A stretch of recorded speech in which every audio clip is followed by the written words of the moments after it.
gosh. Fog. And nandito tayo ngayon sa Tagaytay because I'll be hosting a friend's birthday and their anniversary.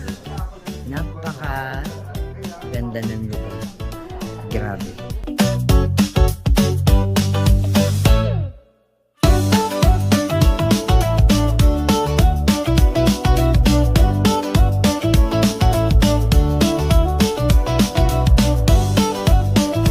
Oh my gosh! Oh my gosh! Oh my gosh, I love it. Kinikilabutan ako, oh my gosh.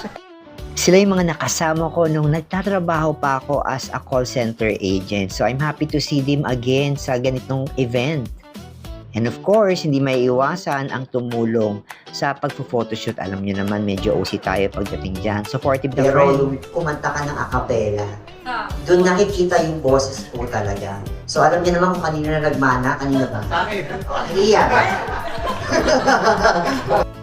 Happy 15th year anniversary, Ian and Ange. More to come, and to your beautiful daughter, my inaanak. Napaka-talented.